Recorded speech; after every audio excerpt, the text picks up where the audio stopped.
We thank God for the love He has for us, and we thank every man of God on this platform. Also, we thank God for the life of our father, Reverend Dr. Sethadi, for the topic that has been given to us in this week. So I've also been given the opportunity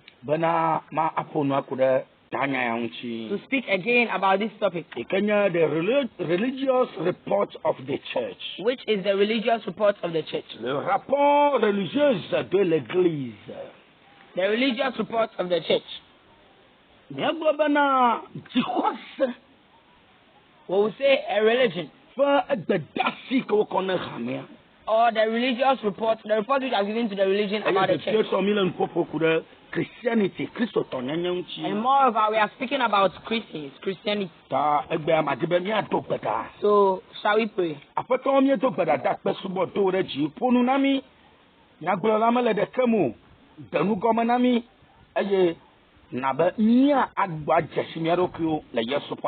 Amen. Amen.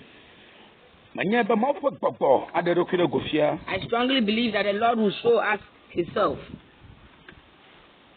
Amen. Amen.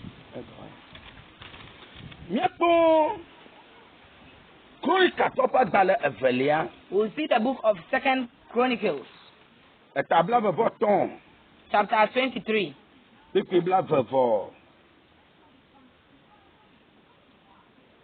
And 50. Amen. 2 Chronicles chapter 23 verse 14 and 15.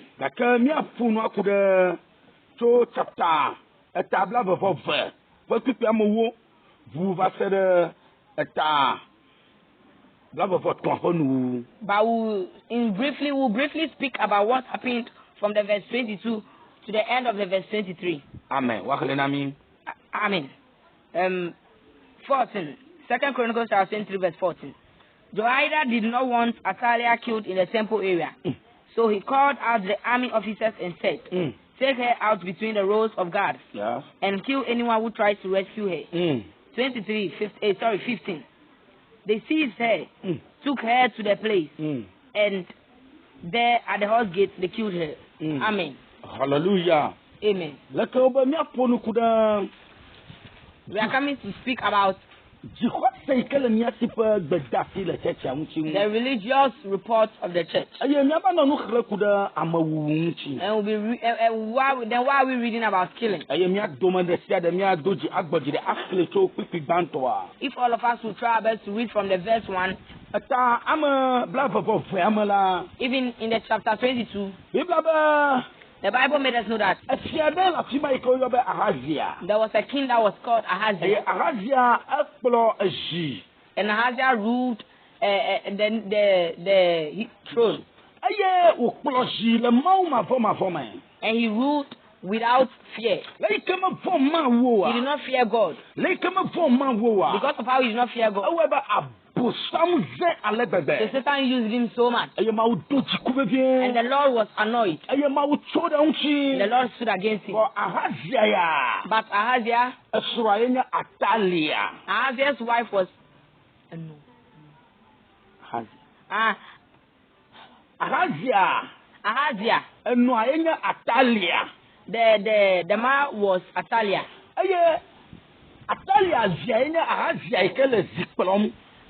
And the Athaliah's son was the one ruling the kingship.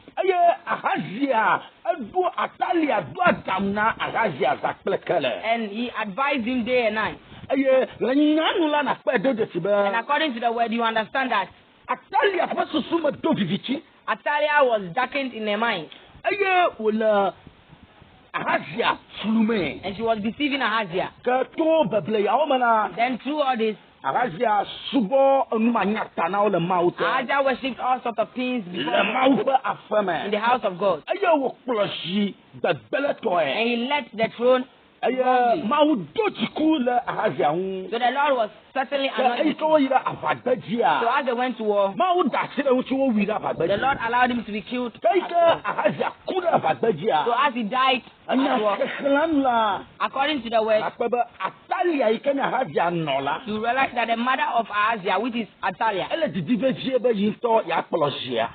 seriously wanted to rule the kingship. Ayo na wo mama yo gie kaka. So she ordered that all her grandchildren should be killed. Aye wo Ahazia pe gie kaka. And they killed all the grandchildren. Because if there were no children there, then none of them will rule. So she did all these things so that no one. While she was killing, the Bible says, Ahazia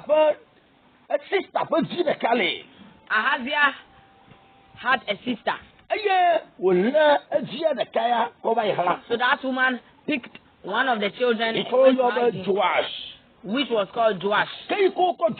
Joash hid Joash. Atalia did not know whether that one was dead or not. So she was happy that she's the one who is going to rule. Is this what we believe in? It's happening today. Who is Atalia? Jezebel's daughter is Atalia. How the mother was. That's how the last have met Christ. Why is it that we do not change? Our forefathers brought envy, jealousy, pride, and use them to worship us. Today we are in the house of God. Are we still doing those kind of things? And my grandparents, we are using clothes. And with the separation. And we all do things so that I'll be a leader. I alone must be a leader. That's I alone must preach. I alone must teach. And Atalia was as arrogant as the mother, Jezebel. And she was capable of killing her grandchildren. She was capable of killing her own grandchildren just because of kinship. The Bible says. So when they got into everything, they realized that Ahaziah's son Joash was still alive. And he must be made king. So Atalia passed through all ways that he will kill Joash. So as they came to know, all the army officers, and they placed everyone in Asgard. And they hid them at all kinds of places. That until Joash was made a king, this is what is needed in the temple. We must intercede for each one in the temple. We must intercede for everyone in the temple of God. Not just where we work. Wherever the children of God are gathered. What we believe in, or our religion. Our religion, which is Christianity. Which is Christianity. The important reports related that we protect those that the Lord are going to use. We protect those that and encourage those that are ahead of us today. And we should help all those that are struggling to become people for God. And we, the leaders, we should help the upcoming one. We should not say we alone should start. That's why we are gathered here to revolve everything. But Atalia was so jealous. And through this, she killed all her grandchildren. So as she realized that Joash was alive, she tried all her possible. So the church was together. They were united. They worked by the power and glory of God. And through this, they revealed the truth and power of God.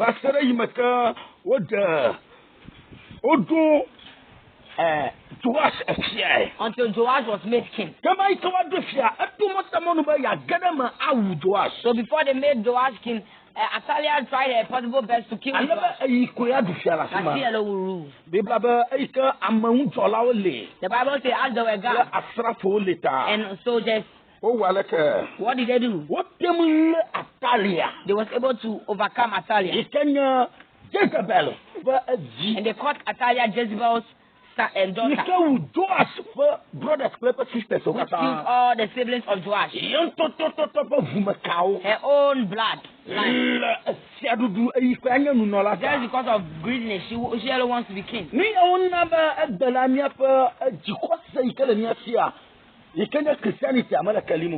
is the reason why the religion that we serve, that is Christianity, is not becoming firm.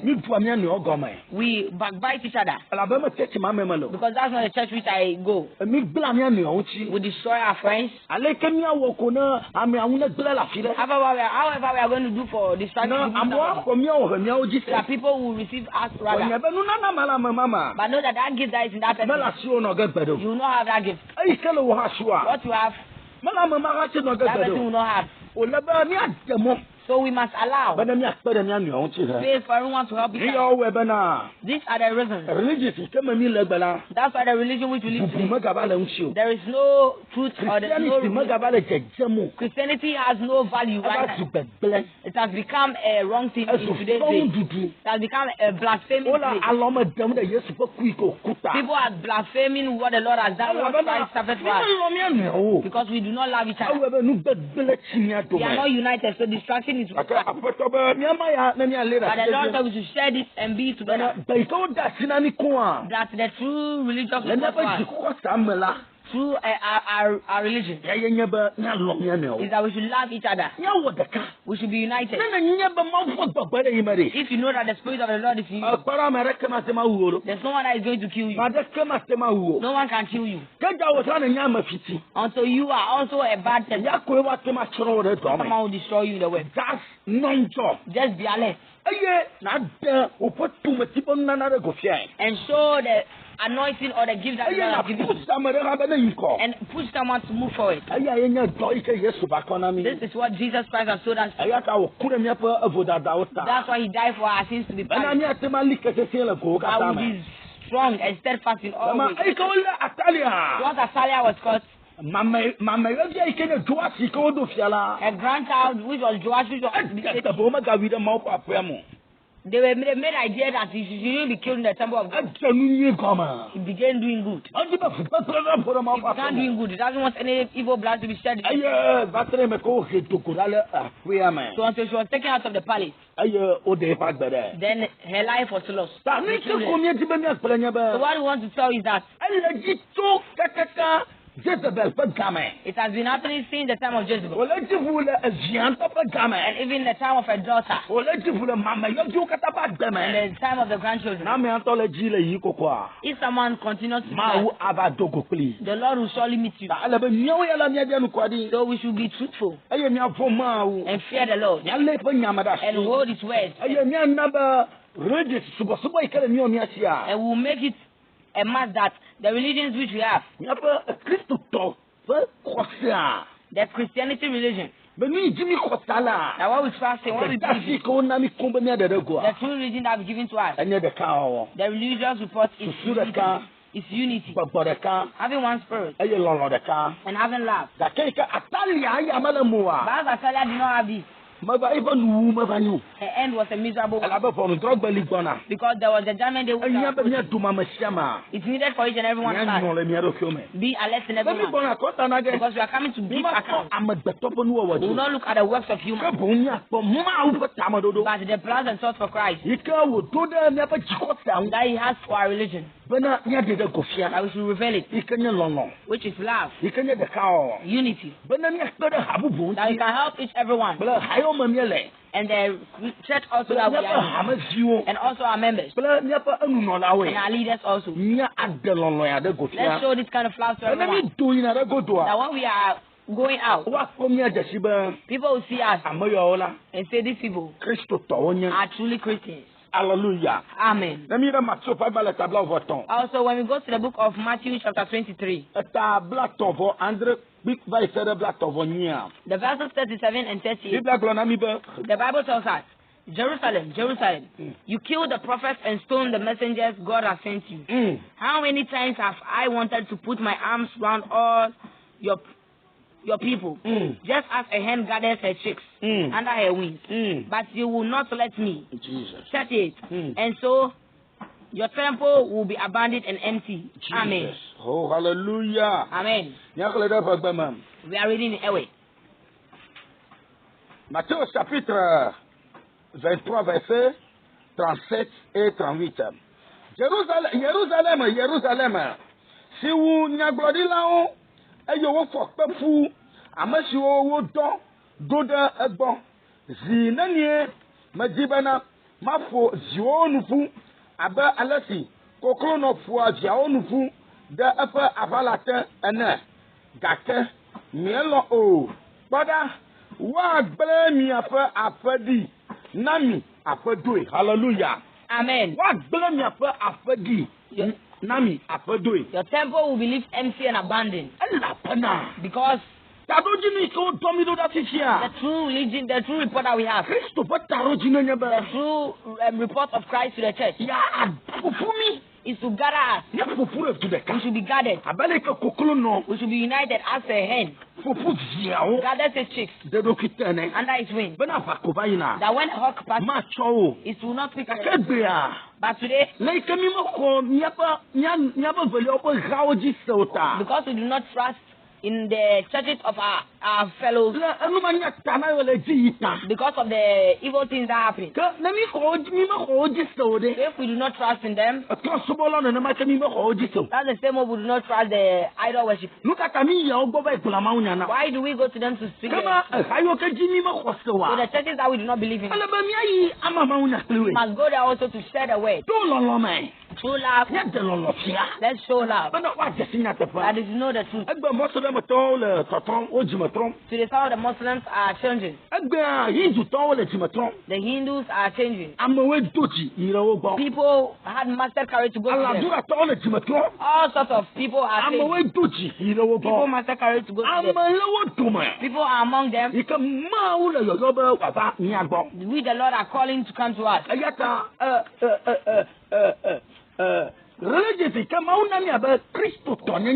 So a religion like Christianity, the true report is that we should show that love. So we should be together. We should be united. We should not be like Atalia. But we should be like Joash. Like the person that has the car that like as they were together. And they were in one accord. And the God is the temple. They were able to make a king. As the devil approached, they realized and they caught him and they destroyed him. Brethren in Christ, the Lord is telling us that we should hold the word firm. How are we going to do it? That we will be united. Because we are one. We are one people. We are children of one father. And the aim of that father is that we come to him. We cannot be in separation. It can never happen. Especially with the leaders. We have different problems. The kind of lifestyles we take nowadays. How we must do the will of God is becoming so difficult. Because we have evil people trying idol worship. And they have also made churches. The evil ones are also there. And it's truth. But we should always be alert. That the real religious report that we can do that and that only. That if they are doing all sorts of things, that we may not do the will of God. The Lord will ask us.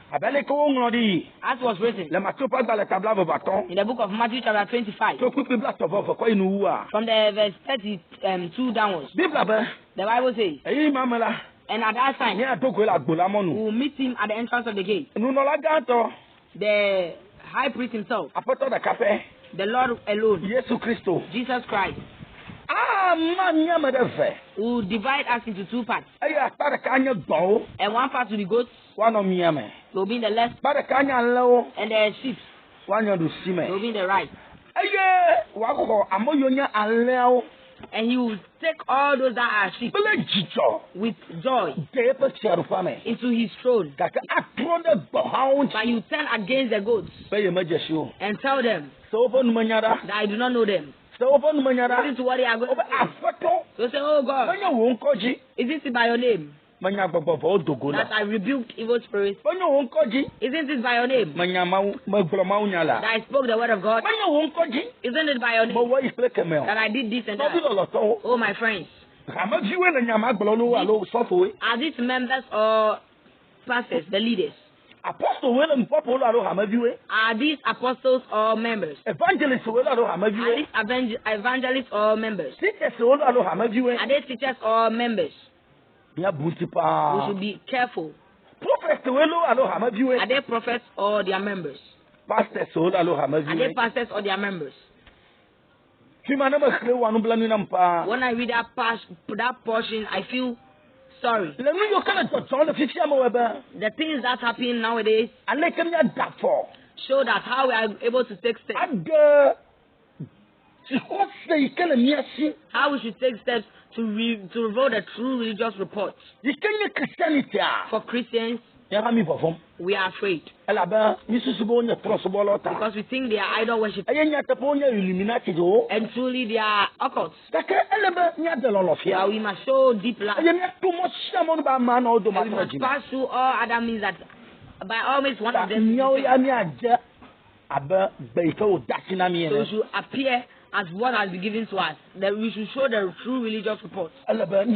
We must do it. Because if we do not do it, then there are pastors that today, if they are idol worshippers, or they are not Christians, they are evil spirits who use,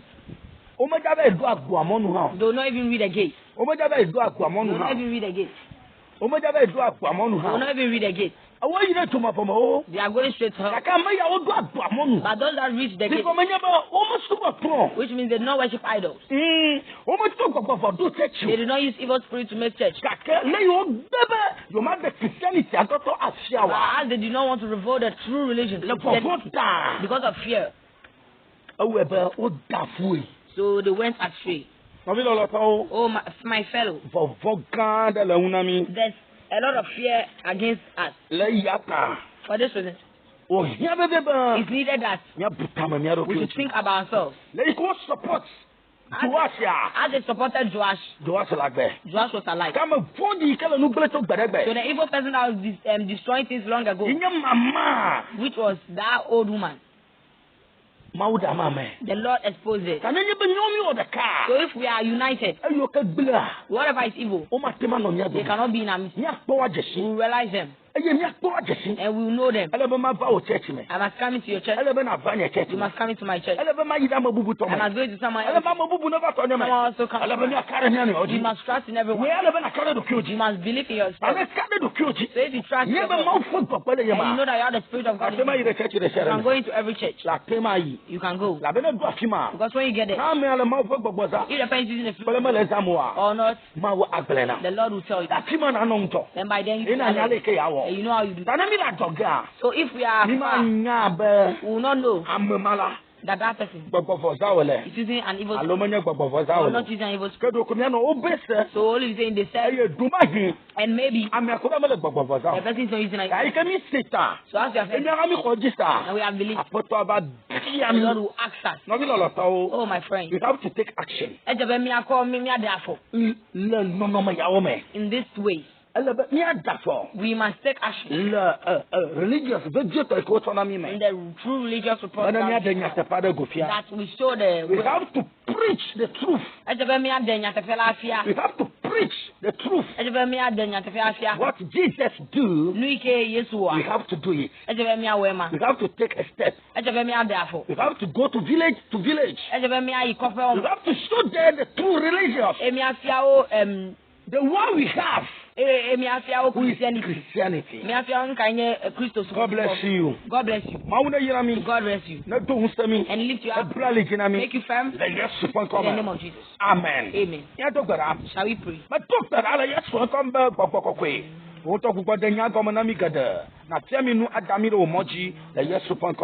Amen.